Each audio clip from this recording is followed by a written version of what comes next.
Hello दोस्तों, Gargi classes में एक बार फिर से आपका स्वागत है। आज हमारा टॉपिक होगा गोलीय दर्पण तथा प्रकाश का परावर्तन से संबंधित। जो नेक्स्ट टॉपिक है पार्ट नंबर 5 में हम बात करेंगे गोलीय दर्पणों से प्रतिबिंब बनाने के नियम या बनने के नियम। पिछला जो वीडियो हमने पार्ट नंबर 4 बताया था उसमें गोलीय दर्पणों के बारे में बताया था आपको। गोलीय दर्पण कितने प्रकार के होते हैं? गोलीय दर्पण 2 प्रकार के होते हैं, अवतल दर्पण और उत्तल दर्पण। वह दर्पण जिसका दबा हुआ भाग परावर्तक पृष्ठ हो, अर्थात आपतित किरण पड़ने के बाद परावर्तित हो जाए, तो वो हमारा अवतल दर्पण था। और उत्तल दर्पण की बात करें तो वह गोलीय दर्पण का वह गोलीय दर्पण जिसका उभरा हुआ पृष्ठ परावर्तक हो, वो हमारा उत्तल दर्पण कहलाता है। और उससे संबंधित परिभाषाएं भी बताई थी। मुख्य ध्रुव क्या है, मुख्य अक्ष क्या है, मुख्य फोकस क्या है। तो आज हम टॉपिक होगा हमारा गोलीय दर्पणों से प्रतिबिंब बनाने के नियम। तो आइए, पहला नियम है, इससे गोलीय दर्पणों से जो प्रतिबिंब के नियम बनते हैं वो 3 नियम होते हैं, और किन्हीं 2 नियमों के आधार पर हम वस्तु की स्थिति को पता कर लेते हैं कि वस्तु की स्थिति क्या है। तो आइए पहले नियम के बारे में हम बात करेंगे। प्रथम नियम, दर्पण की मुख्य अक्ष के समांतर चलने वाली किरण दर्पण से परावर्तन के पश्चात मुख्य फोकस से होकर जाती है या जाती हुई प्रतीत होती है। जहाँ प्रतीत की बात करेंगे वो उत्तल दर्पण होगा, और जहाँ जाती है, वास्तविक रूप में जाती है, वो हमारा अवतल दर्पण होगा। तो देखिए कैसे। मुख्य अक्ष हमारा ये होता है दर्पण में, जिसका बाहरी पृष्ठ कलई किया हुआ है, उभरा हुआ पृष्ठ कलई किया हुआ है, तथा दबा हुआ पृष्ठ परावर्तक पृष्ठ है। तो ये हमारा क्या होगा? अवतल दर्पण। तो यहाँ होता है मुख्य ध्रुव। अब कोई किरण यहाँ से हम डाल रहे हैं और मुख्य अक्ष के समांतर है, तो वो दर्पण से टकराने के बाद मुख्य फोकस से होती हुई जाएगी, मतलब इस तरह से जाएगी। तो ये हो गया मुख्य फोकस। दर्पण की मुख्य अक्ष के समांतर चलने वाली प्रकाश की किरण दर्पण से परावर्तन के पश्चात मुख्य फोकस से होकर जाती है या जाती हुई प्रतीत होती है। ऐसे इसकी बात करें उत्तल दर्पण की, तो यहाँ से हमने कोई आपतित किरण, लेकिन टकराने के बाद ये उस माध्यम में जाएगी। लेकिन इस किरण को हम आगे बढ़ाएं तो ये कहाँ से होती हुई क्रॉस करेगी? मुख्य फोकस से। तो ये हो गया हमारा फोकस।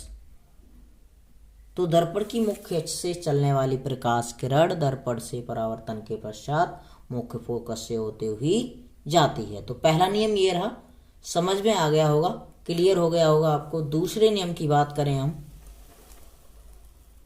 दूसरा नियम क्या है? दर्पण की मुख्य फोकस से होकर जाने वाली, मतलब अब जो किरण है वो मुख्य फोकस से होकर जा रही है। पहले नियम में क्या था? मुख्य अक्ष के समांतर चलने वाली किरण। द्वितीय नियम कहता है दर्पण की मुख्य फोकस से होकर जाने वाली किरण, अब मतलब अवतल दर्पण में, या मुख्य फोकस की ओर जाने वाली, ये आभास हो रहा है हमें, तो उत्तल दर्पण की बात करेंगे। और की ओर जाने वाली तो हम अवतल दर्पण की बात करेंगे। जाने वाली प्रकाश किरण दर्पण से परावर्तित होकर मुख्य अक्ष के समांतर हो जाती है। पहले नियम में हमारा था मुख्य अक्ष के समांतर चल रही थी प्रकाश किरण, तो परावर्तन के पश्चात मुख्य फोकस से होकर जा रही थी। ये देखिए, अब क्या मुख्य फोकस से होकर जो किरण जाएगी वो परावर्तन के पश्चात मुख्य अक्ष के समांतर हो जाएगी। देखिए कैसे। यहां से कोई किरण डाली मुख्य फोकस से होती हुई, अवतल दर्पण की बात कर रहे हैं, तो यहाँ परावर्तक पृष्ठ पे वो टकराई किरण यहाँ पे, और यहाँ टकराने के बाद उसकी दिशा क्या होगी?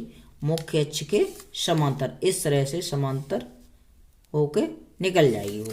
तो दूसरे नियम में क्या है? मुख्य फोकस से होकर जाने वाली किरण दर्पण से परावर्तन के पश्चात मुख्य अक्ष के समांतर हो जाती है। इसी तरह से हम इसकी बात करें, यहां से हम कोई किरण मुख्य फोकस से होते हुए डाल रहे हैं।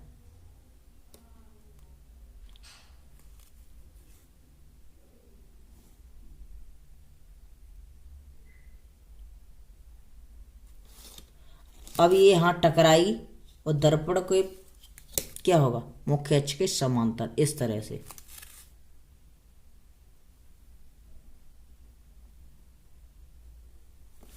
टकराने के बाद मुख्य फोकस से होती जाती हुई प्रतीत हो रही है और मुख्य अक्ष के समांतर हो जाएगी। ये अवतल दर्पण में और उत्तल दर्पण में दोनों की बात करें तो द्वितीय नियम समझ में आ गया होगा। द्वितीय नियम में क्या है, दर्पण की मुख्य फोकस से होकर जाने वाली, मुख्य फोकस से होकर जा रही है किरण, दर्पण से परावर्तन के पश्चात वो मुख्य अक्ष के समांतर हो जाएगी, चाहे अवतल दर्पण हो चाहे उत्तल दर्पण हो। तो पहला नियम समझ में आ गया। दूसरा नियम आशा करता हूँ समझ में आया होगा आपका। तीसरे नियम की बात करें, तृतीय नियम की बात करें तो तृतीय नियम कहता है दर्पण के वक्रता केंद्र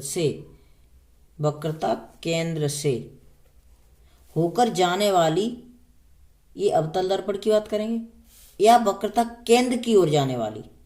अब दर्पण के वक्रता केंद्र से होकर जाने वाली या केंद्र की ओर जाने वाली प्रकाश किरण दर्पण से टकराने के पश्चात उसी मार्ग में जहां से टकरा कर आई है और टकराने के बाद उसी मार्ग में वापस चली जाएगी। कैसे, देखिए, यहाँ होता है P मुख्य ध्रुव, यहाँ होता है फोकस, यहाँ कहीं होगा हमारा वक्रता केंद्र। गोली दर्पण का परावर्तक पृष्ठ जिस खोखले गोले का भाग होता है उसका केंद्र दर्पण का वक्रता केंद्र कहलाता है। ये हमने परिभाषा बता दी। यहाँ से अगर कोई किरण आपतित हो रही है दर्पण पर तो वो टकराने के बाद, यहाँ से ये आपतित हुई इस एरो के हिसाब से, लेकिन यहाँ से टकराने के बाद ये इसी माध्यम में, मतलब उधर ही जहाँ से टकराई उसी माध्यम में वापस लौट जाएगी।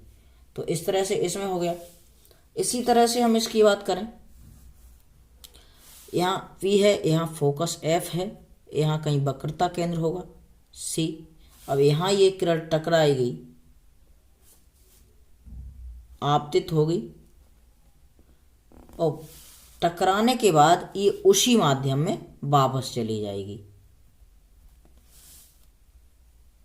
तो ये तीनों नियम आपको समझ में आ गए होंगे। तृतीय नियम में क्या है, दर्पण के वक्रता केंद्र से होकर जाने वाली प्रकाश किरण दर्पण से परावर्तन के पश्चात उसी माध्यम में लौट जाती है। एक बार रिवाइंड कर देते हैं। प्रथम नियम था हमारा, जब कोई प्रकाश किरण मुख्य अक्ष के समांतर आ रही है तो वह दर्पण से परावर्तन के पश्चात मुख्य फोकस से होती हुई जाएगी, या मुख्य अक्ष के समांतर चलने वाली किरण दर्पण से परावर्तन के पश्चात मुख्य फोकस से होती हुई जाती है।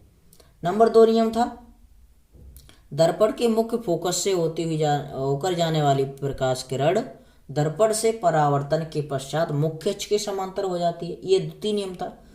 तृतीय नियम की बात करें तो दर्पण की वक्रता केंद्र से होकर जाने वाली प्रकाश किरण परावर्तन के पश्चात उसी माध्यम में वापस लौट जाती है। आशा करता हूँ ये वीडियो आपको पसंद आया हो। अगर आपको ये वीडियो पसंद आया तो हमारे YouTube चैनल गार्गी क्लासेस को सब्सक्राइब कर लें और बेल आइकन को दबा दें ताकि आने वाला वीडियो आपके पास सबसे पहले पहुंच सके। तब तक के लिए जय हिंद।